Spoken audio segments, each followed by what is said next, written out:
تین طلاق اور مسئلے زہار میں مشابہت کیا ہے؟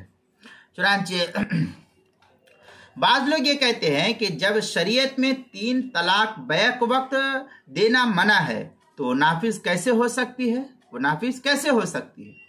حالانکہ یہ بات کم فہمی پر مبنی ہے، کم علمی اور کج فہمی پر مبنی ہے، کیونکہ ممنوع ہونا ایک الگ شے ہے اور واقع ہونا یہ ایک الگ شے ہے۔ ممنوع ہونا کسی بات کا الگ حکم رکھتا ہے اور نافذ ہونا یہ الگ حکم رکھتا ہے۔ دونوں ایک دوسرے کے ساتھ لازم اور ملزوم نہیں ہے کہ پہلا ہوگا تبھی دوسرا ہوگا، دوسرا نہیں ہوگا تو پہلا ہو ہی نہیں سکتا، ایسا نہیں۔ یعنی یہ ضروری نہیں ہے کہ جو چیز واقعتاً ممنوع ہو اس کا اثر بھی ظاہر نہ ہو۔ اس کی مثال تو بالکل صاف طور پر، واضح طور پر ملتی ہے کہ شریعت میں زہار، اپنی بیوی کو ماں سے تشبیہ دینا، گو یہ فعل درست نہیں ہے۔ اپنی بیوی کے ساتھ شریعت میں زہار کو حرام اور جھوٹا اور منکر قول قرار دیا گیا ہے، جیسا کہ ارشاد خداوندی ہے الذین یظاہرون منکم من نسائہم ما ہن امہاتہم، یہ سورہ مجادلہ پارہ نمبر 28 آیت نمبر 2 کے اندر جو ہے اس کو نقل کیا۔ لیکن اس برائی کے باوجود زہار کرنے سے حکم زہار یعنی کفارے کی ادائیگی تک بیوی کے حلال نہ ہونے کا حکم مرتب ہوتا ہے یا نہیں؟ یہ انسانی عقل بھی کہہ سکتی ہے کہ ہوتا ہے یہ حکم۔ دوسری جگہ سورہ مجادلہ کی آیت نمبر 3 اور 4 میں ہے، پارہ نمبر 28 سورۃ المجادلہ، والذین یظاہرون منکم من نسائہم ثم یعودون لما قالوا فتحریر رقبہ، یہ حکم آگے اسی طریقے سے، یعنی بعینہ یہی صورت، یہ سورہ مجادلہ کی آیت ہے پارہ نمبر 28 آیت نمبر 2 آیت نمبر 3 اور 4۔ یہی صورتحال بعینی، یہی صورتحال جو زہار کے سلسلے میں ہے کہ ممانعت کے باوجود طلاق دینے پر اس کا حکم جاری ہوتا ہے۔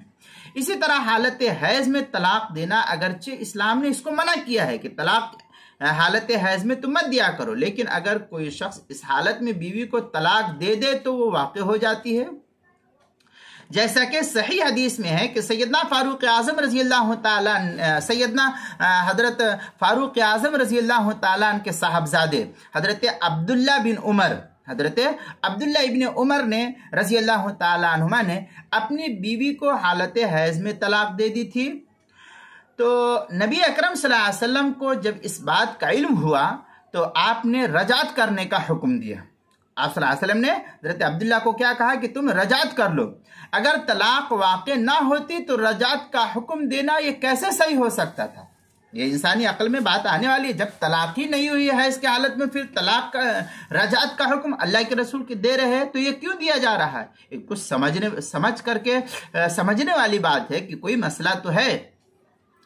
حضرت امام طحاوی رحمۃ اللہ علیہ نے اس کی وضاحت کرتے ہوئے فرمایا ہے وَكَانَ كَذَلِكَ الطَّلَاقُ منہی عنہ ہوا منکر من القول وزور والحرمہ بھی واجبہ۔ اس طریقے کی کافی تفصیلی بحث جو ہے امام طحاوی رحمۃ اللہ علیہ نے شرح معان الاثار کتاب الطلاق باب الرجل یطلق امرأتہ ثلاثا معن کے تحت جو ہے دوسری جلد صفحہ 32 پر اس کو نقل کیا گیا ہے، وہاں دیکھ سکتے ہیں، اور کتاب المسائل کی 5ویں جلد صفحہ 164 اور 165 پر بھی اس کو نقل کیا گیا ہے۔ اب ظاہر سی بات ہے کہ ممنوع ہونا کسی چیز کا الگ حکم رکھتا ہے، جیسے بہت ساری چیزیں اور بہت ساری مثالیں اس کی ملتی ہے۔ یہ ان تمام مثالوں کو نظر کے سامنے رکھتے ہوئے جیسے کہا جاتا ہے کہ کوئی آدمی بندوق نہ چلائے، کسی کو گولی لگ جائے گی، لیکن اگر کسی کی طرف آپ بندوق دکھا کر کے اس کی طرف گولی ماریں گے تو یہ بتلائیے کہ گولی جب بندوق سے نکلے گی اور سامنے والے کو لگ گئی، وہ مرے گا کہ نہیں،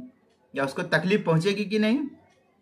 تو آپ کہیں گے کہ ممنوع تھا تو تم نے مارا کیوں؟ اب جب مار دیا ہے تو اس کو لگے گی کہ نہیں؟ تو ممنوع ہونا ایک الگ شے ہے۔ میں اس کی پوری تفصیلی بحث نہیں کر رہا ہوں، اس کے اندر جو مختصر مجھ کو مسائل سمجھانا تھا بس مجھ کو وہی مسئلہ اس کے اندر بتلانا ہے۔ اس لیے وہ لوگ جو کہتے ہیں کہ ممنوع تھا اس کی وجہ سے اس طریقے سے نہیں کرنا چاہیے، نافذ نہیں ہونی چاہیے، یہ ان کے لیے حضرت عبداللہ ابن عمر کا جو طلاق کا مسئلہ تھا، اللہ کے رسول صلی اللہ علیہ وسلم نے کہا کہ اس کو رجوع کر لو، تو یہ کیوں حکم دیا، اس پر غور و فکر کرنے کی ضرورت ہے۔